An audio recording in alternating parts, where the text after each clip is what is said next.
It's time for This Week in Location-Based Marketing, episode number 39. We're recording this live between Asif Khan and myself on August 21st. That's Sunday evening, a rainy Sunday evening in Ontario.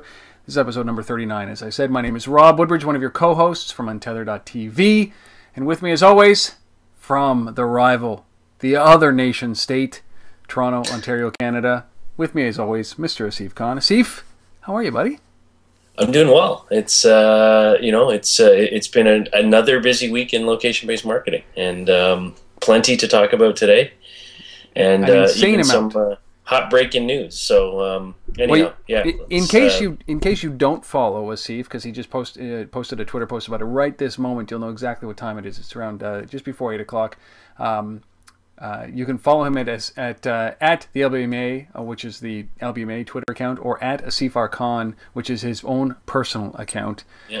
And so why don't we?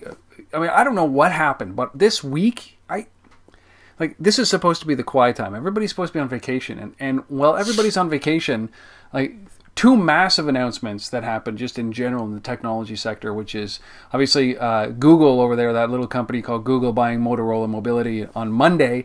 And then on Friday, HP kind of waking up and saying, hey, listen, we don't like this $500 million in profit that we're generating from all of our hardware, our PCs and our tablets. And oh, by the way, Weapos, 47 days into the launch, we're abandoning it. So talk about a crazy week. And then what was it? About 2 hours ago, what do we hear about this? I mean, this wasn't even on our agenda, but we're starting with it. If that's we're starting with it. So, so the big news just came out a couple hours ago. It's all over TechCrunch, and all the big sites are covering this right now. And that is that SKYPE has announced that they're acquiring GroupMe, and GroupMe is a company that we've talked about on this show before. They're about a year old, if you can believe it.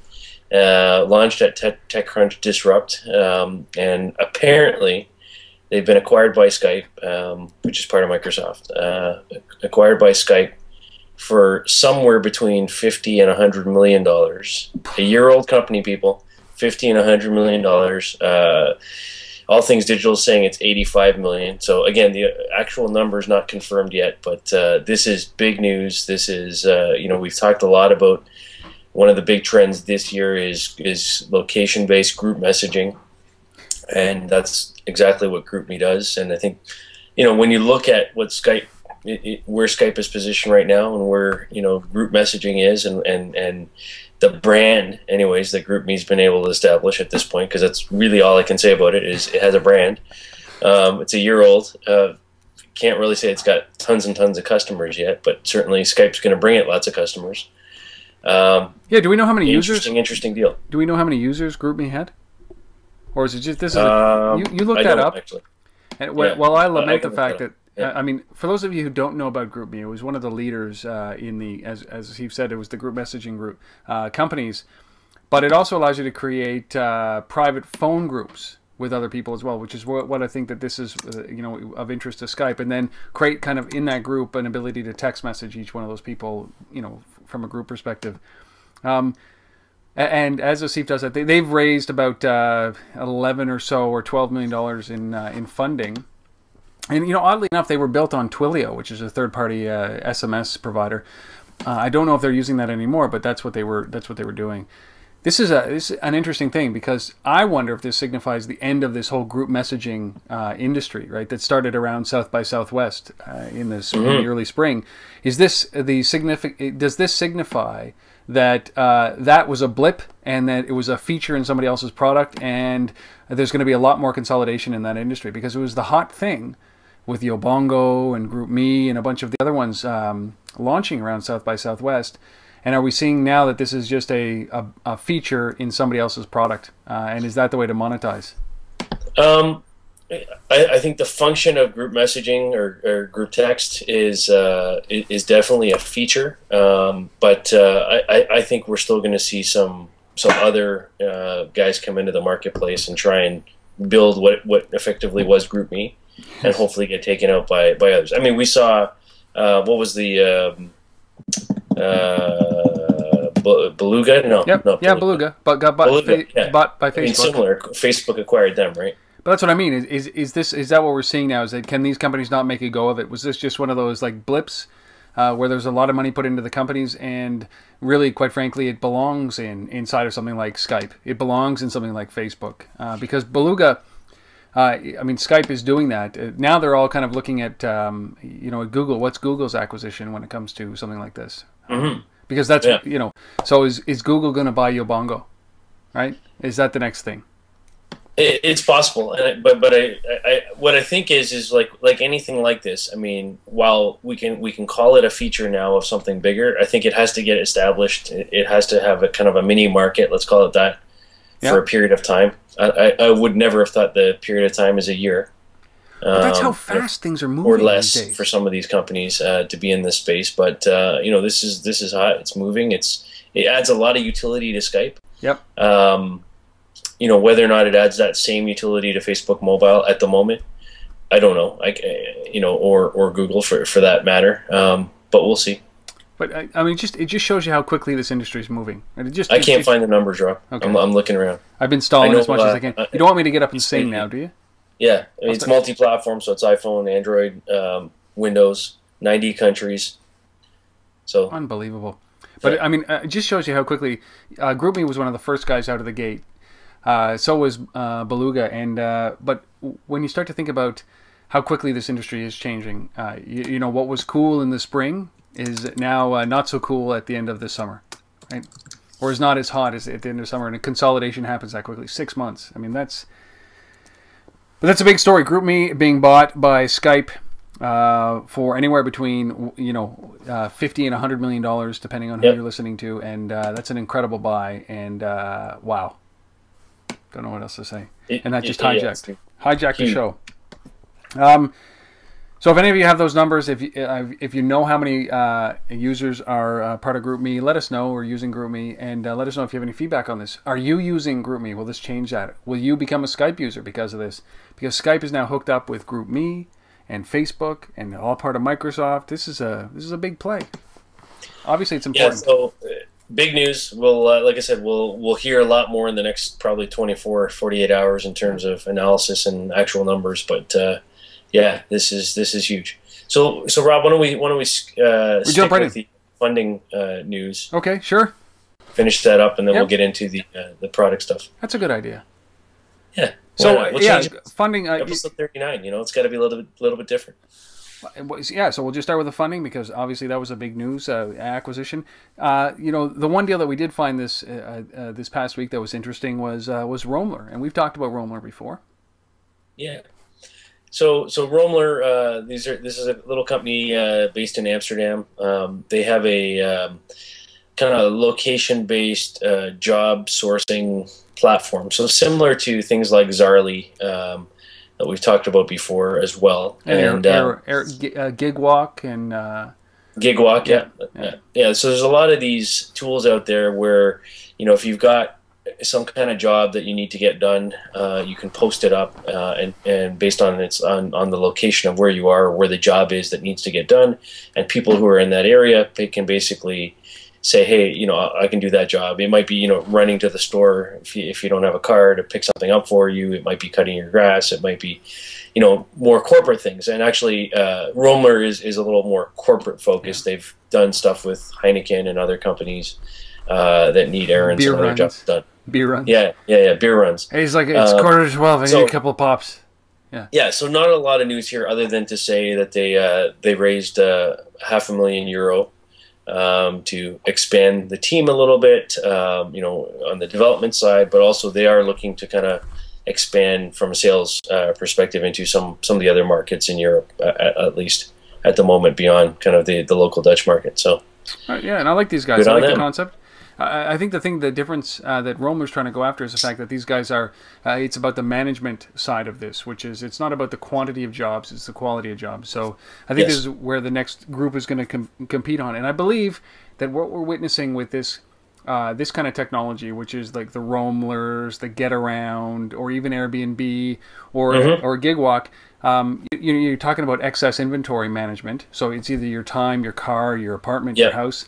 I think this is the same spot we're at right now, where there's so much activity in there, like it was with the group messaging in the spring. So it'll be interesting to see how this plays out, but bigger exits, because Airbnb is worth $1 billion, so it's a big market. right now, and no question. And one of the nice things about Roamler, not to dwell on the product side too much, but it's got this kind of system of, if you're the person that's doing the job, you earn certain points, and the more jobs you do, you get like a rating, in the system of, being really good at doing these jobs, or so or whatever. So that's kind of a little bit different. I like that feature, so to speak, of kind of having this workforce there and having ratings associated with it in the form of reward and points. Pretty soon the resume. These kind of things are the death of the resume, if you ask me. But that's a whole philosophical conversation we don't have enough time to cover here. Welcome your thoughts on that as well. The second or the third thing that we're going to be talking about, just in this funding and this acquisition, is BuyWithMe acquiring Scoop Street. Scoop Street, based out of New York City, and BuyWithMe kind of everywhere. Yeah, so this is just another daily deal site, type acquisition consolidation play, in particular to kind of focus on acquiring customers in the New York market. That is BuyWithMe acquiring customers in the New York market. They also bought a company a little while ago called Enhance, which is similar type play. So, these guys, if you're one of the smaller players, you're struggling, you're trying to figure out how to compete with the Groupons and Living Socials, and so some of these guys are buying up little companies and trying to consolidate and trying to become a little bit bigger themselves. So these guys, Scoop Street only had 50,000 users in New York, but it was a concentrated area. And you've talked about this, C, for quite some time, is that these smaller plays, these local plays, are going to create value.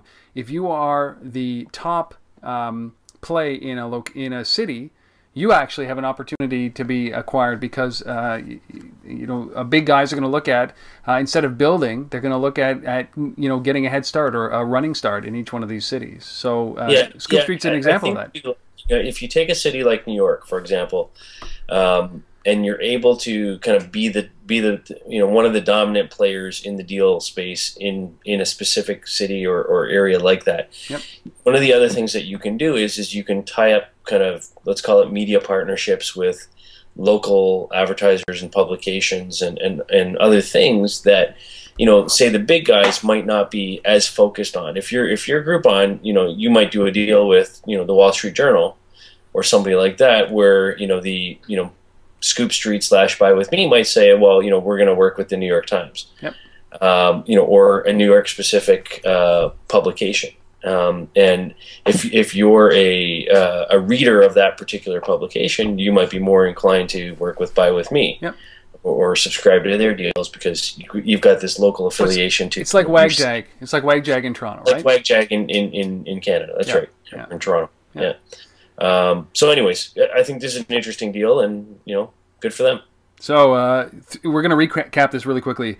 SKYPE, we think, according to all media details, has bought GroupMe for anywhere between $50 and $100 million, and that isn't a mistake. It's somewhere between $50 and $100 million. BuyWithMe acquired Scoop Street.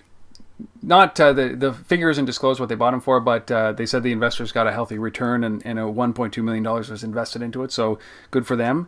And Roamler closes 500,000 euros in a small round of financing to expand and start hiring and make their product better.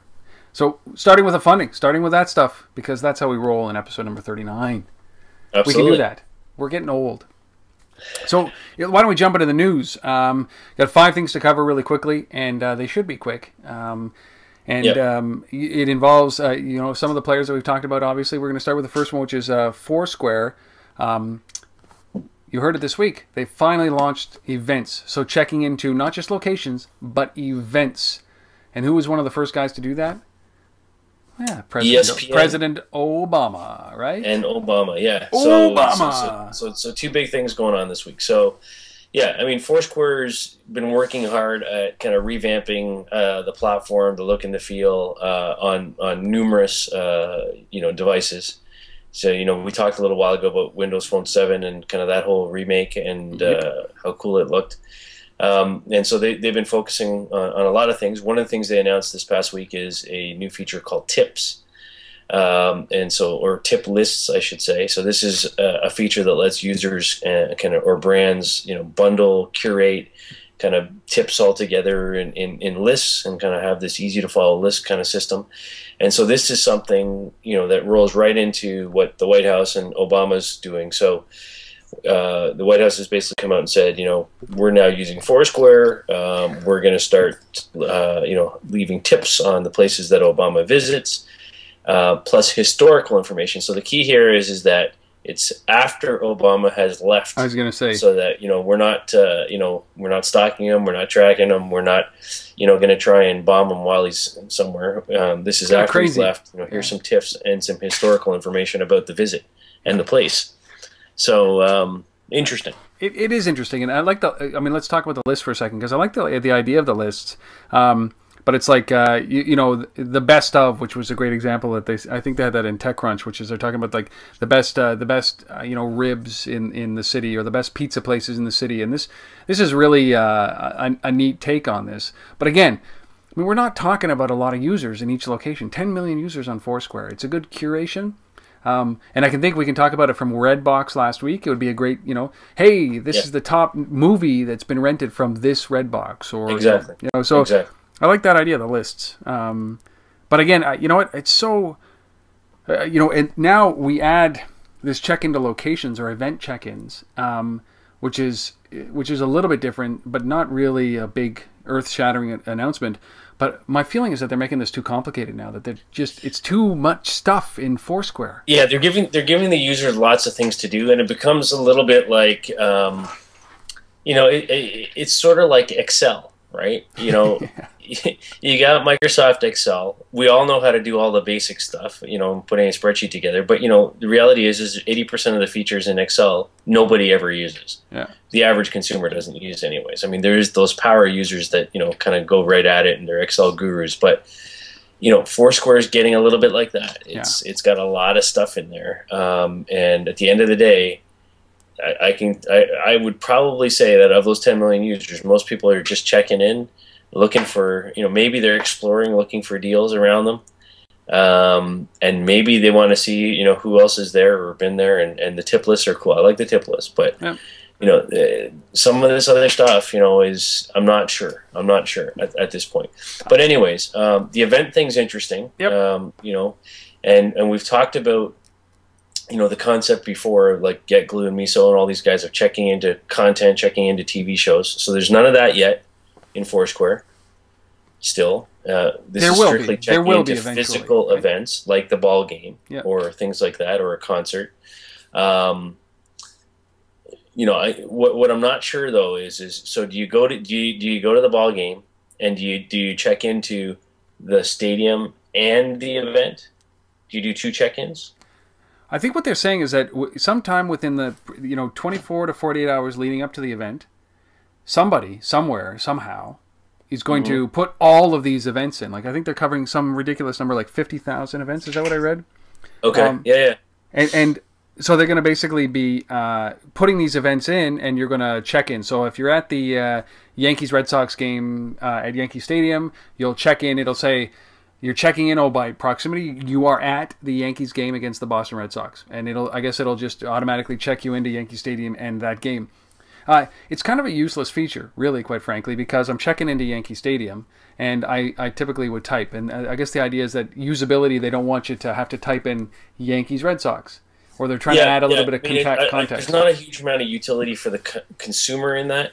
What it opens up is the door to, as they announced with this relationship, to revenue opportunities for Foursquare. And so ESPN was one of the first brands that's kind of launched with them this new feature. And so what they're saying here is that ESPN is going to provide stats and news and branded pages on these sports, when you check into these places. And then after it's all said and done, after it's over, then you get this branded page that's with tips and other things, and a special ESPN foam finger badge and all kinds of stuff.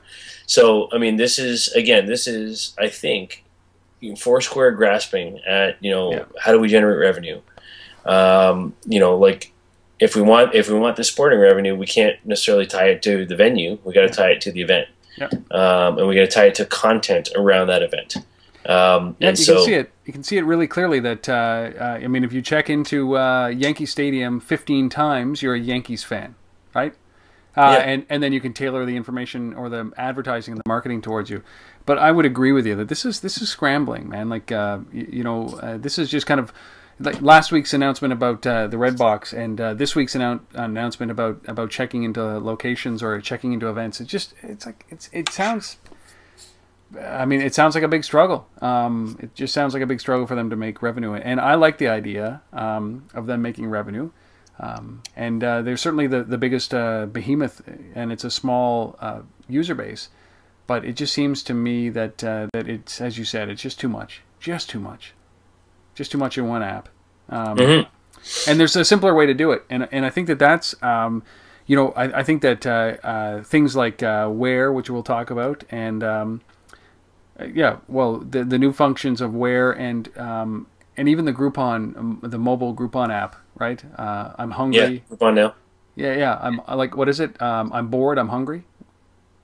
That's Level Up. Oh, that's Level Up. Okay, yeah. Like I'm bored. I'm hungry. And you know that's a little bit more innovative than what Foursquare just launched. But we'll see. If they can make money, they can make money. But so Foursquare launches events, and then Obama actually joins Foursquare, which is I think is a watershed moment for the company, maybe, or do they prefer that Ashton Kutcher uses it? Checked in space before Obama did it, so hey. Yeah, well, that's all it takes, right? Checking in from space. All right, so no more shuttle launches, so it's one for the history books, isn't it? Yeah. Well, let's. I think we could spend forever on Foursquare. It's going to be up in the air. We'll see what happens with these guys. Is it? Are they just trying to extend the life of a feature, or are they actually building a company? I'm not sure. Jump into story number 2. We've talked about these guys before. Jiepang. We talked about these guys, but they're testing now NFC and e-commerce and mobile marketing. What are these guys doing? I love these guys. I mean, it's one of those stories in my mind.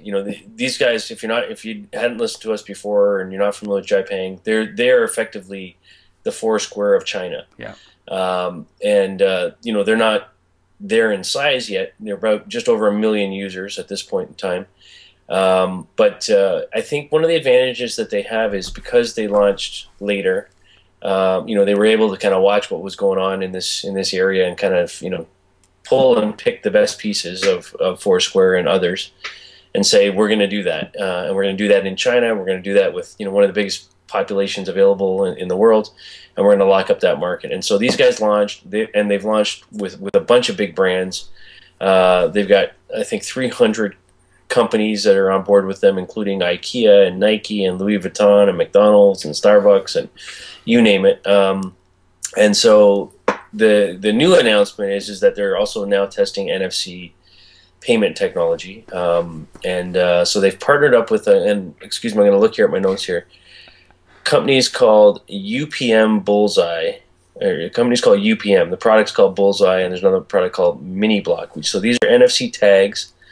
And so they're conducting payment trials, and they actually ran a program during a music festival that was basically the last week of April, first week of May, and they handed out 1,500 keychains and mobile phone stickers with these NFC tags to all the attendees, and had people basically go through the booths and try these things out. Bunch of different restaurants and earn badges and discounts basically via swiping the NFC tag.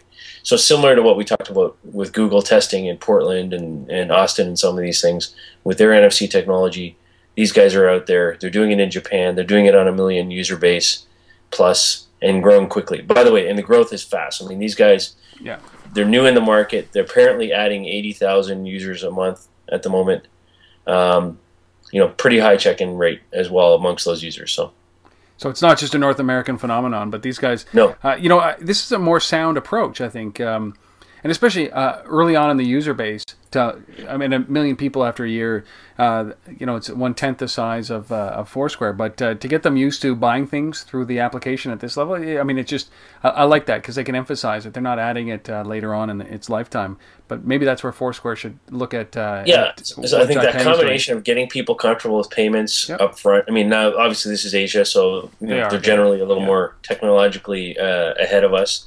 So I think that works in their favor, and the fact that they have so many big brands already on board and working with them, you know, whereas what we've been finding here in North America, in my view, anyways, is a lot of companies, Foursquare, Scavenger, Google, Facebook Places, everybody fighting for the brand's attention, and whereas here there's really just one player, and so the brands are doing it. So we'll see what happens, but I think this is really good. Well, Jiepang, we watch them, obviously. This is the second time we brought them up in the show, and because they're obviously doing something right. There's a bar that people have to get to be able to be on this show. Absolutely. And Jiepang is doing it. So they're testing NFC in the MCommerce and obviously the mobile marketing side as well, and we like that. Yeah. Third story, company you might have heard of called Bing, launching this product called We're In. As in, we apostrophe, we are in. Yeah, so this is neat. This is an interesting one. Yep. You know, I think it's I don't know how to describe it other than to say it's kind of like the anti-Foursquare in some way. So what this is, it's called We're In. This is from Microsoft Bing. It's, by the way, before I go on, it's only available in the U.S. So if you're in Canada or anywhere else, forget it at the moment. And it's only on Windows Phone, right? Only on Windows Phone 7, right? So this is you know, a pure Microsoft play, you know, supporting their own device. They say they're going to be launching this on other devices somewhere down the road, but at the moment only Windows. So we're pretty much talking to the 8 of you that are listening. Yeah, that fit that category. Okay, so what does it do? So it's an app.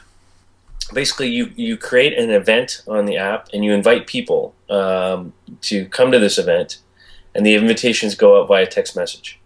So a little bit of GroupMe, a little bit of GroupMe in here. So this is a little bit of group messaging, and since this is Microsoft and they own Skype, they also now own GroupMe. I don't know, a lot going on here. But anyways, so that's so true. The utility of what it does, but what's interesting about it is this is about creating events for you and your friends to kind of get together, or, you know, like, let's say a bunch of you are going for dinner, you know, tonight, and you're going to meet at this restaurant. So you set that up as an event. You say, here are all the people that you know, I want to come to that event. The invitations go out via text message. Your friends respond. It then generates a map, you know, using Bing Map technology, of course, to show you and plot in real time where all your friends are in proximity to where that event's taking place.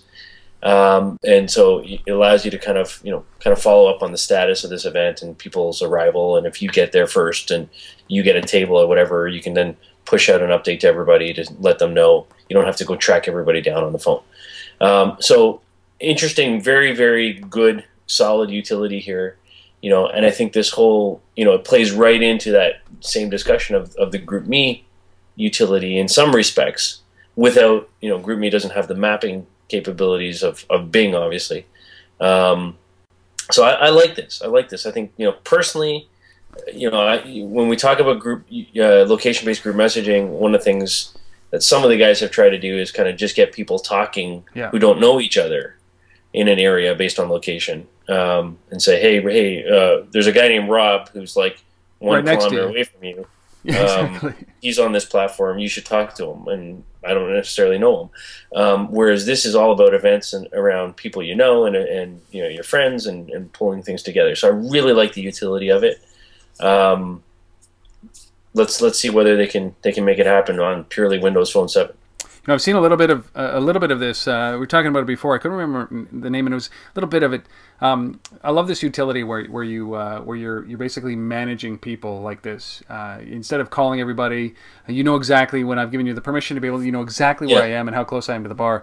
And one of the greatest things that I actually heard was a company called Buddy Beers, which is based out of Germany. and Berlin. And this is a company that allows you to send anybody a beer, with participating bars. And one of the greatest things I could see is this being combined with that, so that if you're going to be late, you're buying around.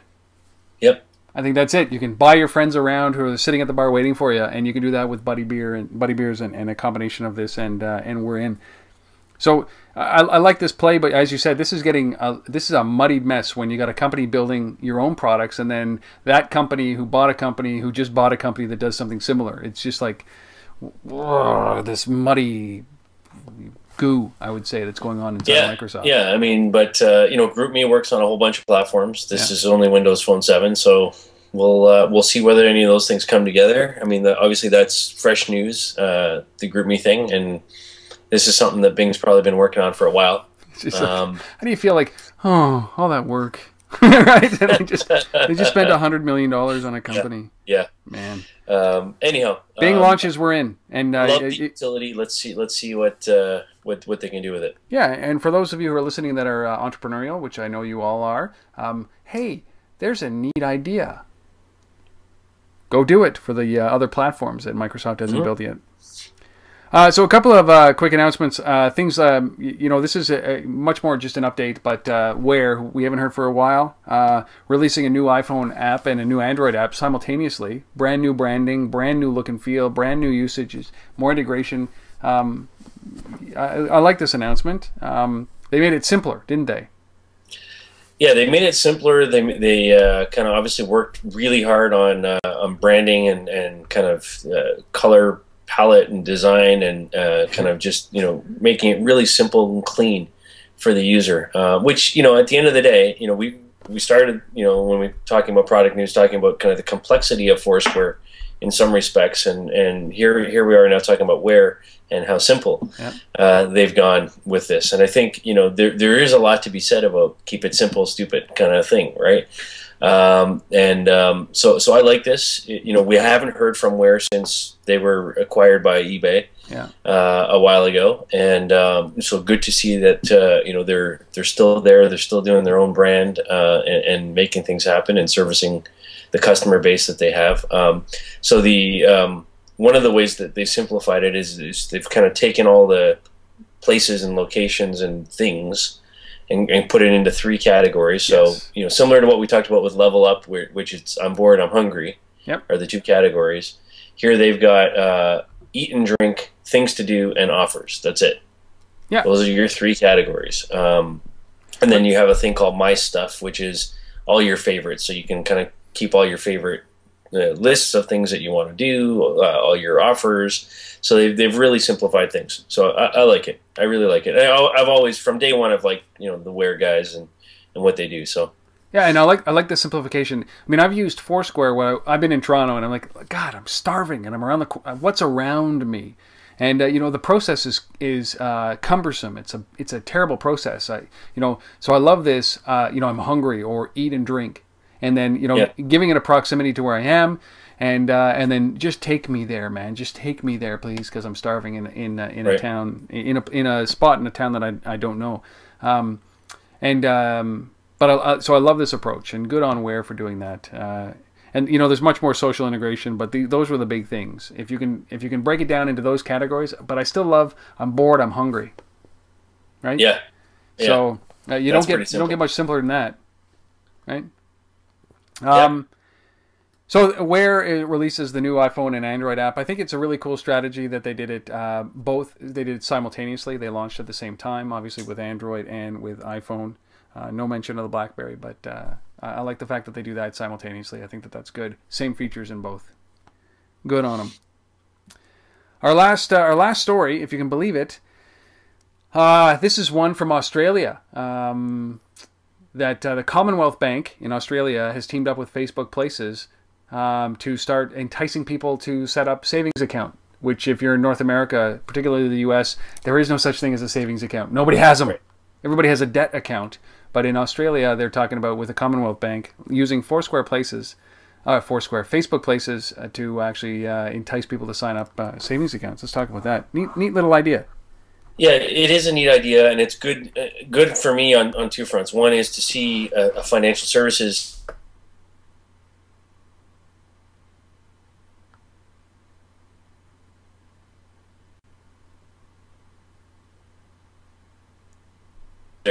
they're going with Facebook Places. I don't think. I mean, I think the rationale behind that is I just don't think Foursquare has much of a user base in the Australian market. And again, like Jiepang, in China, I think there's what you have to look at is you always have to, if you're a brand and you're looking to do something in this location-based marketing space with one of the players, first question you need to understand or ask yourself is, who's got the market share in my market, and who's got the user base in my market, and I know I've talked about this before, but a similar story here in Canada where I am, an agency that was looking to do something with a major car company said, look, we built all these custom Foursquare badges, and in our U.S. division, we want to roll that out in Canada. What do you think? And I said, absolutely not, because you want to do a national car campaign on Foursquare in Canada. Well, if there's 10 million users on Foursquare, I can tell you less than 1 million are in Canada, and of which 85% of them are in Toronto. So I don't think you're doing a national campaign on Foursquare in Canada.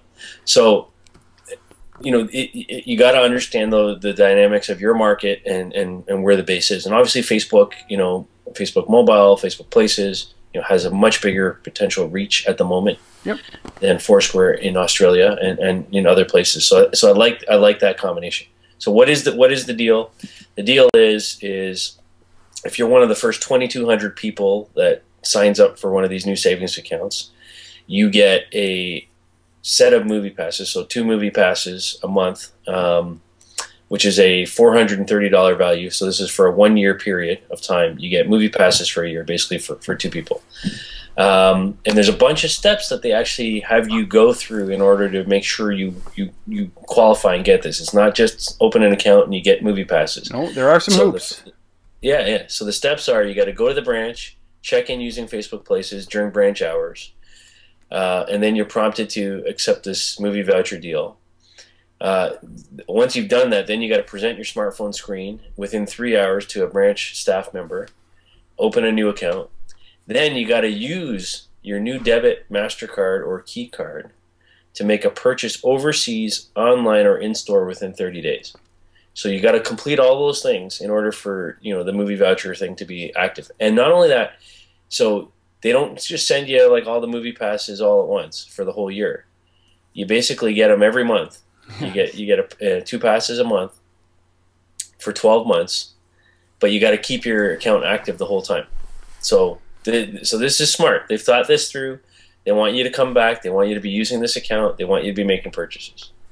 I like it, and it's a $400 value, and I wonder what the bank charges are. Like how most banks charge you $30 a month. So it's kind of the equivalent to the President's Choice up here in Canada, where you, instead of giving it away for free, you're enticing them with a little bit of a sweetener, like a reward, and then you're balancing that off with the fact that you're probably not going to charge them for bank fees.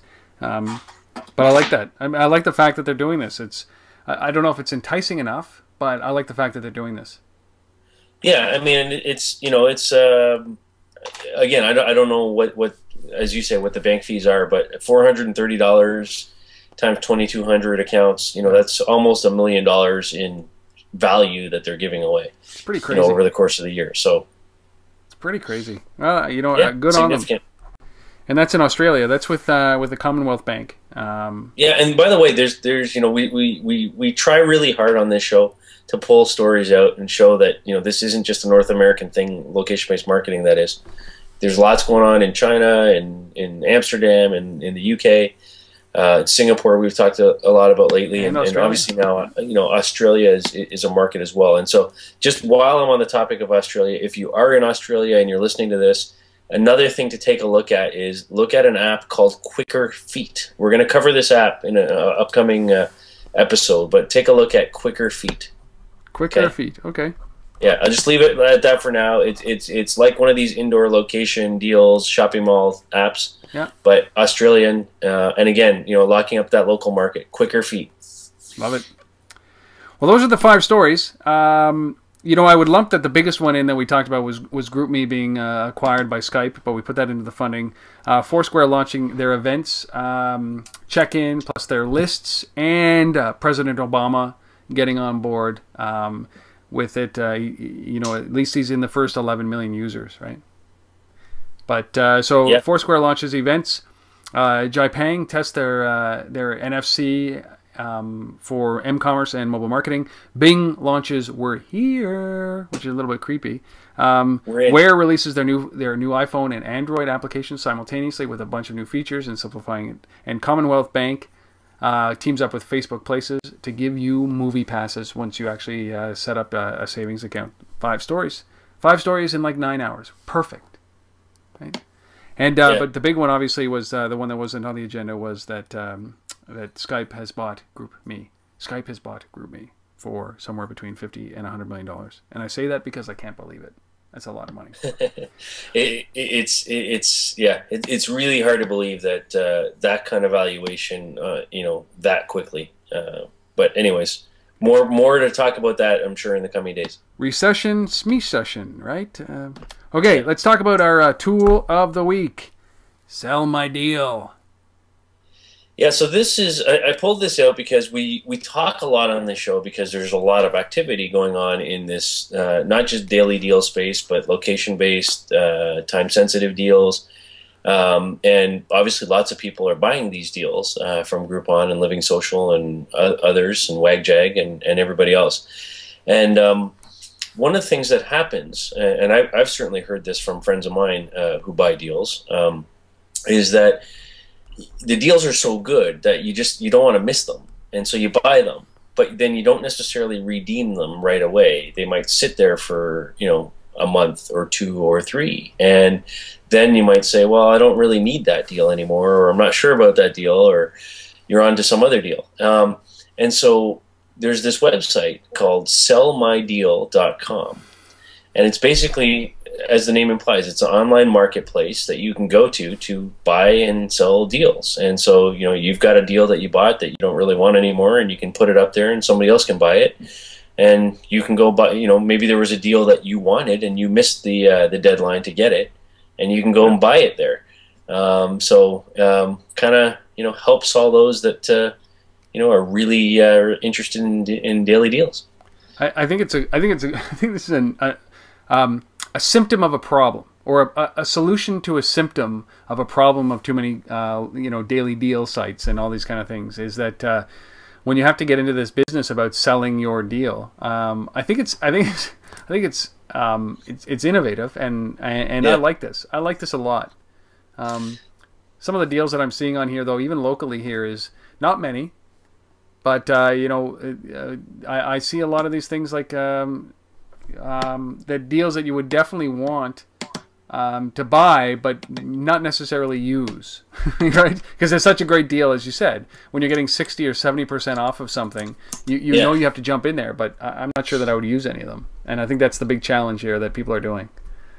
So it's a good. Yeah, business. It's interesting. So I think there's huge value in this.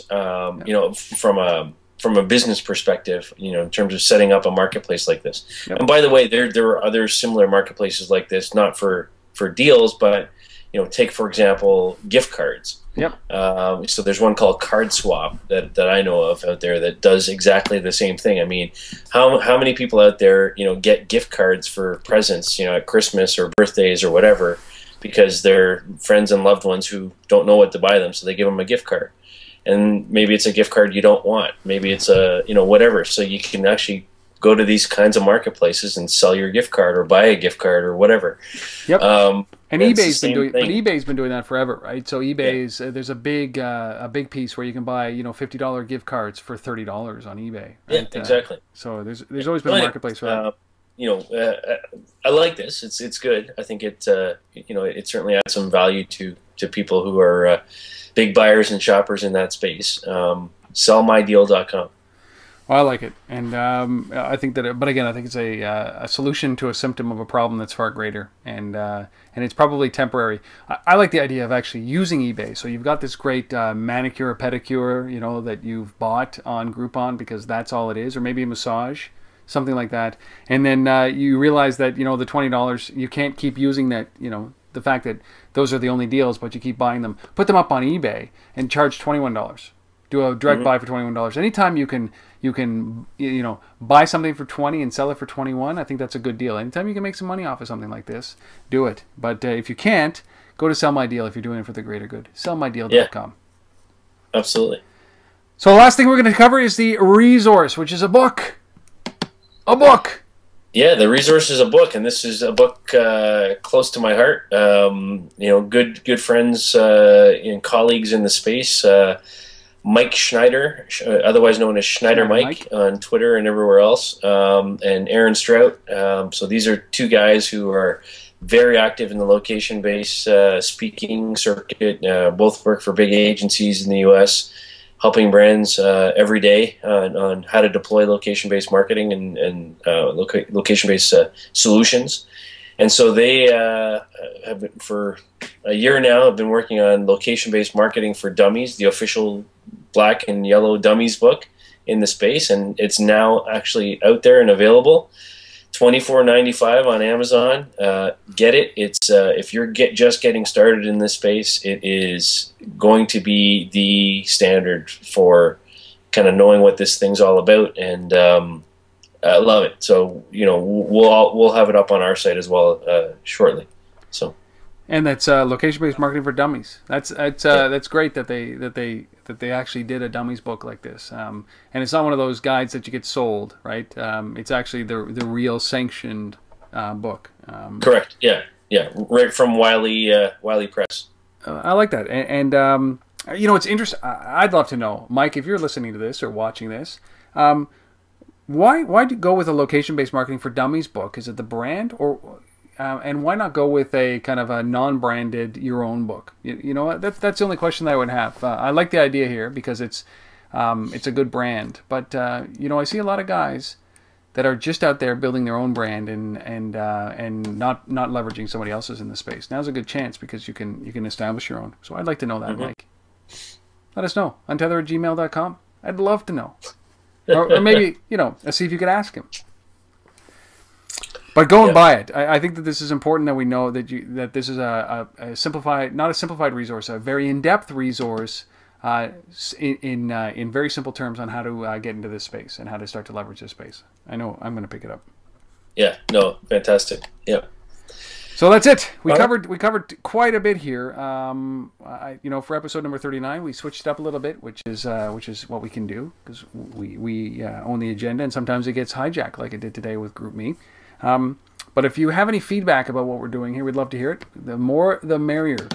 And if you have a product launch or if you have some funding or anything that you'd like us to admit, bring into our anything that you'd like to admit to and bring into our show, especially around acquisitions, M&A, we'd love to celebrate. We'd love to help you celebrate with that. And you can do that obviously through untether@gmail.com. Let us know, or asif@thelbma.com, and we will include it in the show. We always respond to every email that comes in. Absolutely, yeah. So that's it. Episode number 39, nailed. Done. Piece of cake.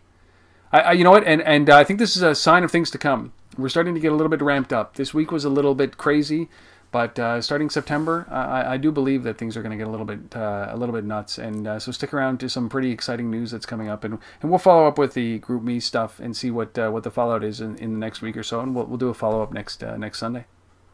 Absolutely. All right, thanks, Rob. Asif, thank you. Thank you very much. Thank you for watching and listening wherever you may be. It's been episode number 39. We'll see you next week for episode number 40. Oh, Asif, have a great week. 40. Oh, I remember 40 so well. It was terrible. Oh, yeah. All right. We'll see you next week, everybody. Thanks for watching. Bye.